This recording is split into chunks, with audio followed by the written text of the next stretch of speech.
최근에 그 유행하고 있는 짤 중에서 이수지라고 하는 배우라고 할까요? 그분이 그 대치동의 학부모들 패러디한 영상이 화제가 되고 있다 그래가지고 제가 우연히 그렇게 좀 보게 됐어요. 한 10분짜리 영상인데 되게 재밌더라고요. 그런 실생활에 대한 어떤 패러디 영상 같은 경우는 그냥 이렇게 찍은 것 같지만 굉장히 고심을 해서 계획된 어떤 드라마라고 할 수 있겠죠. 대치동 학부모라고 하는 것이 이 시대의 중산 계급이 가지고 있는 그 모습이라든가 그 욕망에 대한 굉장히 리얼한 샘플이 되는 부분이 있기 때문에 분석해 볼 만하다는 생각이 들어요. 사실 그 문학이 그런 것들을 분석하는 거거든요. 이수지 이분들 드라마 그 만든 것을 이게 보니까 몇 가지 포인트가 있더라고요. 일단 그 대치동 엄마들이 인터뷰 형식으로 이렇게 얘기를 할 때 말하는 걸 보면은 약간은 그 톤이 하이톤이 되어가지고 방긋 미소를 지으면서 약간 상기된 목소리를 가지고 환한 얼굴을 하고 있어요. 그리고 또 친절한 태도를 가지고 있고 그래서 사람을 환대하는 것과 같은 그런 상냥하고 명랑한 말투로 말을 하는데 그 표정도 그렇고 그런 게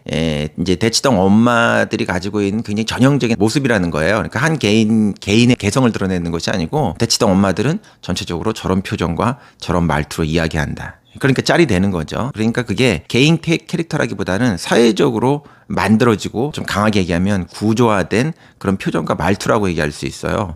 전쟁 끝난 다음에 세계 철학계에 굉장히 트렌드한 그 철학 이론이 됐던 것 중에서 그 실존주의라고 하는 것이 있는데 그 실존주의 이론이 가지고 있는 제일 중요한 특징은 개인이 가지고 있는 주체성을 강조하는 거거든요.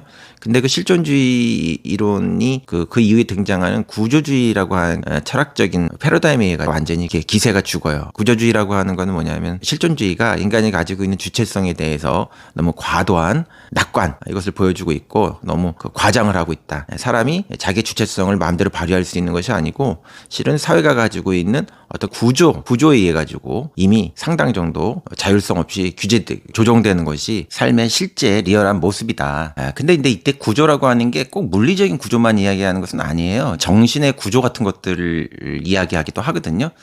그래서 20세기 위대한 그 정치 철학자 중에 루이 알티세르라고 하는 분이 그 마르크스가 얘기하는 그 이데올로기라고 하는 걸 구조주의적인 관점으로 이렇게 얘기를 해요. 마르크스의 이데올로기라고 하는 거는 우리가 어떤 생각을 할 때 그 생각이라고 하는 게 우리가 자율성 생각이 아니고 이 시대 사회 문화라고 하는 게 돈을 많이 가지고 있는 사회적 계급이 사회적 영향력을 행사하기 때문에 우리의 정신체계도 문화체계도 만들어진다라는 이제 그런 생각이죠. 그런 관점을 구조주의적인 관점으로 더 강력하게 얘기를 해서 인간이 가지고 있는 정체성이라고 하는 것이 사회가 부과한 호명, 너는 누구다라고 하는 그런 호명에 따라 가지고 꼼짝 못하고 이제 움직이게 된다라고 하는 것이 루이 알티세르가 가지고 있었던 이제 생각이에요. 근데 그 이후에 프랑스 철학자 중에서 브루디에라고 하는 분이 이제 그 구조주의라고 하는 것들이 상당히 일리가 있는 얘기이긴 하지만 그렇다고 해서 거기에 인간의 자율성이라고 하는 것이 전혀 작용하지 않는 것은 아니다. 근데 또 개인이 가지고 있는 생각도 사회적으로 만들어져 있는 어떤 생각들을 개인이 욕망함으로써 개인이 주체성을 발휘하지만 그게 고유한 개인 캐릭터가 아닌 사회적 욕망을 발현하는 그런 형태의 자율성과 주체성을 통해 자기의 정신 세계 같은 것들이 이제 만들어지기도 하고 심지어는 그게 정신뿐만 아니라 몸이 가지고 있는 태도, 성격 이런 걸 통해 가지고 나타나기도 한다 이런 얘기를 하면서 그걸 아비투스라고 이름을 붙였어요. 아비투스라는 말이 원래 그리스어거든요. 그리스어에서 습관을 뜻하는 거예요. 아리스토텔레스에 따르면 이 습관이라고 하는 것이 인간의 일정한 어떤 성격, 품성을 만들어내는 거기 때문에 니코마코스 윤리학에서 보면 좋은 품성을 만들기 위해서는 적절한 성격을 훈련해야 된다 이런 얘기가 이제 나오는데 그런 개념들이 서로 이제 짬뽕이 되어가지고 아비투스라는 개념이 철학적으로 만들어지는 거죠. 요는 아비투스라는 건 뭐냐 하면은 한 사람이 말하고 있는 어떤 그런 말투, 말을 하는 어떤 그런 방식, 목소리의 톤앤 매너 심지어는 얼굴이 가지고 있는 느낌 있잖아요. 표정이라고 할까요? 이런 것도 순수한 개인의 캐릭터가 아니고 그가 속한 사회적 계층이나 계급이 욕망하는 그런 것을 이제 반영하는 방식으로 그런 바디 랭귀지 같은 것도 이렇게 조정이 된다라고 하는 게 아비투스 이론이에요. 여기에서 보면은 이제 좀 환대하는 몸짓을 하고 있고 굉장히 밝은 그런 톤앤 매너를 가지고 있고 목소리가 상기된 투로 친절한 모습을 가지고 있는 대치동 엄마 모습을 하고 있지만 이게 개인 캐릭터라기보다는 대치동에 사는 사람들은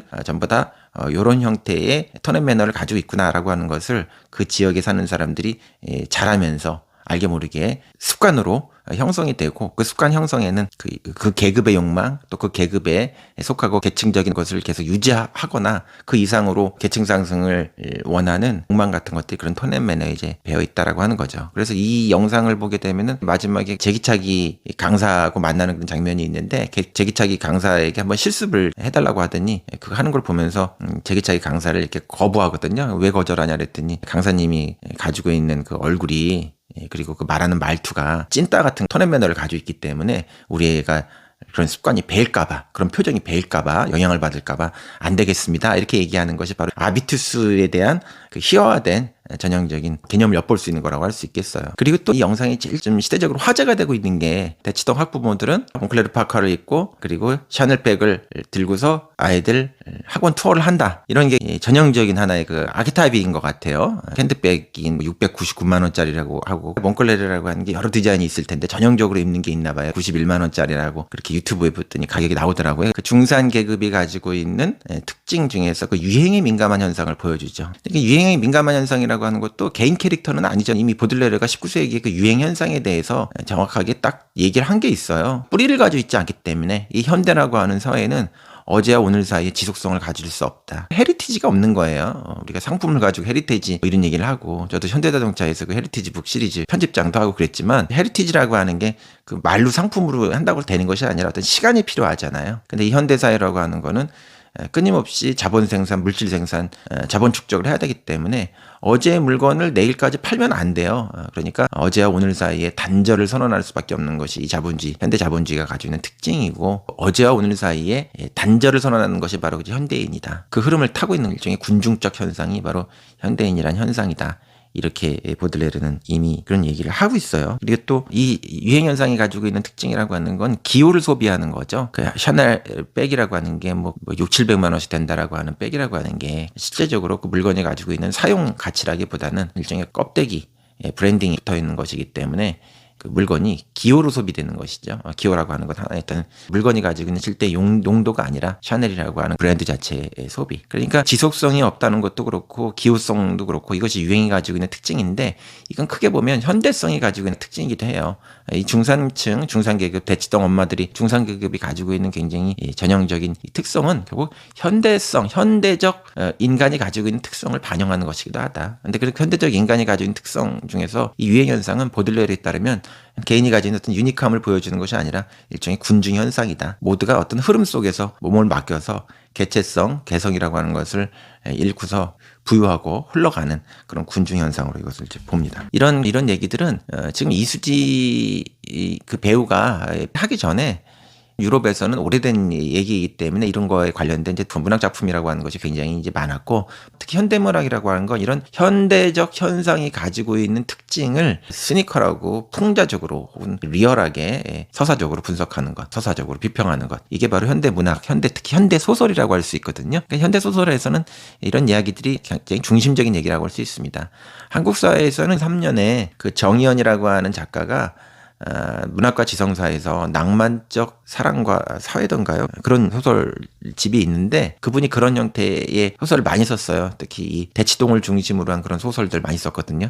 음마 아파트 사는 그런 얘기들도 있고, 상품백화점 그런 얘기도 있고, 이미 20년 전에 지금 대치동 엄마들이 보여주는 그런 형태의 그 트렌드라든가 아비투스와 같은 그런 현상들을 정확하게 묘사한 소설이, 재밌는 소설이 있습니다. 이 대치동에 살고 있는 아이가, 웬만하면 강남에 사는 아이가 강북으로 가는 일이 요즘 별로 없는데, 그 아이가 강북으로 어떻게 놀러 가게 됐어요. 그랬더니 강북의 동대문이나 이런 데서 돌아다니는 애들, 종로에 돌아다니는 애들, 중학생이 거기 가가 자기 또래의 중학생 애들이 이렇게 돌아다니는 걸 보면서 그 아이들이 하고 있는 어떤 깻잎 머리라든가 치마가 이렇게 올라간 그런 거라든가, 그들이 하고 있는 어떤 패션이라든가 얼굴의 표정이라든가 말투 같은 거, 이런 것들을 대치동 중학생 아이의 시선으로 이렇게 보면서 뭐 짜친다고 할까요? 쟤네들처럼 놀면은 짜친다. 그게 전형적인 이제 아비투스거든요. 그리고 이제 이 대치동 맘, 도치맘이라고 부르더라고요. 자기 자식 사랑이 아주 과한, 그래서 고슴도치도 자기 새끼는 아름답다, 예쁘다 이렇게 얘기한다라고 해서 도치맘이라고 불리는 그 자기 아이의 교육을 어떤 공부까지 시키려고 하냐고 하면은 그 제기차기 공부까지 시키려고 해요.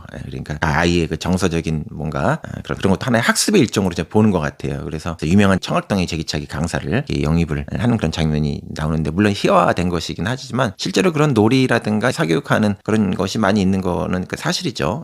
저도 이런 그 사교육 현장도 그렇고 공교육 현장도 그렇고 대학의 고등교육, 미래교육 이런 것들에 대해서 다양한 경험도 있고 책도 쓰고 이렇게 많이 해봐서 이런 학습적인 영역에 대해서 조금 알고 있는데, 도치맘들이 가지고 있는 이런 학습에 대한 열정이라고 하는 게 조금 안타까운 게, 돈을 쓰는 건 좋아요. 어디에서든지 사실 뭐 사교육이라고 하는 거 자체가 저는 나쁘다고 생각하지는 않거든요. 근데 진짜 좋은 사교육이 되고 수준이 있는 사교육이 돼서 공교육 안에서 할 수 없었던, 공교육 안에서 하는 그 교육이라고 하는 건 사실은 같은 형태의 교과서하고 같은 형태의 교과 과정을 통해 가지고 하는 거니까, 공교육의 가장 큰 단점이라고 하는 거는 배우는 사람 입장에서 보면은 그 학습의 과정이 맞춤형이 안 되고 일률적이라는 거잖아요. 그래서 일률성이라고 하는 것을 좀 해소하는 그런 특징적인 수업을 하는 거는 뭐 있을 수 있고, 그건 뭐 능력에 따라 할 수 있는 거라고 생각하는데, 그 학습이라고 하는 게 좀 수준이 있는 걸 하면 좋은데, 여기에서 나오는 제기차기와 같은, 제기차기가 물론 과장된 것이긴 하지만 진정한 인간성의 성장이라든가 학생이 가지고 있는, 아이가 가지고 있는 창조성에 그다지 기여하지 못하는, 어떻게 보면 돈을 통해서 시간을 때우는 그런 사교육이 많다라고 하는 것이 좀 안타까운 것 같아요. 그리고 이제 이런 거는 우리 시대가 가지고 있는 하나의 또 특징을 보여주기도 하는데, 그 부모가 가지고 있는 모습이기도 하지만, 우리 시대의 그 인간형이 가지고 있는 특징을 보면은 핵심적인 것으로 들어가지 않아요. 그러니까 공부의 핵심이라고 하는 거는 인간의 성장, 또 우리가 예능 교육을 한다고 한다면 예능 교육의 핵심은 창조성, 또 인문교육이라든가 뭐 문해력이라든가 이런 거 얘기들이 많이 나오는데, 인문교육, 문해력이라든가 책 읽기 이런 것이 가지고 있는 핵심이라고 하는 건 깊이 있는 인간에 대한 이해라든가 사회에 대한 이해라든가 글자 이면이 가지고 있는 깊이 있는 어떤 사유의 어떤 능력 같은 걸 훈련시키는 건데, 그런 본질적인 것은 하려고 하지 않으면서 그 주변 부부로 뱅뱅 도는 어떤 그런 것들이 되게 많죠. 핵심으로 들어가지 못한다라고 하는 게 이 현대인이 가지고 있는 중요한 군중현상의 특징이에요. 그래서 니체는 이런 현대인을 최후의 인간이라고 하면서 진짜 중요한 문제는 관심을 쏟지 않고 죽지 않으려고 건강에만 신경 쓰는 인간이라고 얘기했는데, 이런 얘기를 이어받아가지고 하이데거라고 하는 유명한 철학자가 있죠. 이 사람이 존재와 시간에서 그 세인이라는 말을 해요. 이건 분명히 니체의 최후의 인간, 종말인이라고 번역하기도 하는데, 거기에 영향받은 키워드라고 할 수 있는데, 오늘날의 현대인이 가지고 있는 일반적 특징을 보게 되면 쓸데없는 호기심이 많다. 진정한 인간 삶의 문제에 대한 진지한 철학적 관심, 진리에 대한 관심은 사라지면서 주변보에 대한 그런 문제에 관심이 많다. 지성을 참 얕은 방식으로 사용한다. 그래서 그것을 호기심이라고 얘기하고, 그러다 보니까 본질에 정확하게 다가가는 그런 공부, 그런 사유를 하지 않고 회피적인 사유를 통해 가지고 시간 때우기를 하기 때문에 그 모든 지식이라고 하는 것도, 알미라고 하는 것도 애매한 것에 그친다. 그래서 이제 호기심 다음에 애매함을 얘기해요. 그리고 호기심과 애매함 속에 둘러싸인 인간들이 말을 하는 형태를 보면 사실은 잡담에 불과하다. 고대 철학이 시작된 고대 그리스의 시대에 따르면 그 말이라고 하는 게, 로고스라고 하는 게 진리에 이를 수 있는 의미 있는 말을 하는 것인데, 의미 있는 말을 하는 것이 아니라 오늘날 현대인들의 말이라는 건 잡담에 그친다. 그 도치맘들이 보여주고 있는 그런 어떤 말의 톤의 면을 보면 굉장히 그 친절한 말을 사용하고 뭐 너그러운 말을 사용하는 것처럼 얘기하지만, 진짜 지성적인 것을 향하는 그런 관심 같은 것들이 없고, 본인들이 그런 관심이 없기 때문에 아이들도 그런 수준에 머무르는 교육밖에 할 수가 없는 거예요. 자기도 옆으로 가면서 앞으로 가라고 걔 부모가 얘기한다고 얘기하는 게 있는데, 우리 시대의 전형적인 도치맘을 보면 그 꽃게 엄마를 닮은 것 같아요. 본인은 진지한 책 본 적도 없고, 깊이 있는 사유 해본 적도 없고, 또 의미 있는 삶에 대한 어떤 그런 고민이라든가 공동체에서 어떻게 살아야 될 것인가에 대한 시민적 가치 이런 것도 한 번도 생각해 본 적도 없으면서 아이에게만 공부하라고 하고, 그러니까 그 공부와 학습이라고 하는 것이 변죽 울리는 공부. 그러니까 자녀가 훌륭한 인간, 진정한 의미의 창의성, 창조성. 제가 낸 책 보면 스탠퍼드의 폴긴 교수님하고 얘기했던 그 대화 중에서 보면, 스탠퍼드의 대학생하고 서울대 대학생하고 차이가 뭐냐면 그렇게 질문을 한다고 해요. 교수님, 삼성전자 들어가려면 어떻게 해야 돼요? 이렇게 얘기한다는 거예요. 근데 스탠퍼드 학생들은 삼성전자 같은 회사 만들려면 어떻게 해야 돼요? 방법 좀 알려주세요. 이렇게 질문한다는 거죠. 조그만 좁은 인간을 만드는 것이 아니라 큰 인간을 만드는데 별로 관심이 없는 것이 도치맘이라고 지금 희화화되고 있는 그런 인간형, 그런 어떤 그 사회적 지금 하나의 문화, 한국의 어떤 교육 시장의 형태가 그런 데 머무르고 있는 것 같아가지고 되게 안타까워요. 사교육이라고 하는 것도 스티브 잡스라든가 이런 사람 키울 수 있는 그런 식의 창조성이라고 하면 그건 뭐 권할만하죠. 그런 거는. 근데 개인도 낭비고 사회적 낭비가 되는 게 아닌가 이런 생각이 듭니다. 아이의 이름을 제임이라고 붙인다고 해서 세계인이 되는 게 아니에요. 4살 때부터 영어 유치원, 영어 학원을 다니면 뭐합니까? 자기 나라 말로도 깊이 있는 생각을 못하고 정확한 사유를 못하고 훌륭한 생각을 하질 못하는데, 그런 헛물 키우는 공부는 이제 그만해야 됩니다. 굉장히 돈이 아까워요. 예. 혹시 이 방송 보시는 도치맘이 계시면 아니 뭐 상관없다, 우리 아이는 미국으로 유학 보낼 거니까 이렇게 얘기하시는지 모르겠지만, 실제로 미국에 유학 가가지고 좋은 학교에 가보시면은 한국에서 유학 간 친구들이 멍하게 되는 그 이유가 있습니다. 글로벌 리더십, 시티즌 리더십을 얘기를 하는데 한 번도 시티즌이 돼본 적이 없는, 공동체에 대해 시민으로 살아본다는 게 뭔지 생각해 본 적도 없는 사람들 어떻게 시티즌 리더십, 글로벌 시티즌 리더십을 이끌 수가 있겠어요?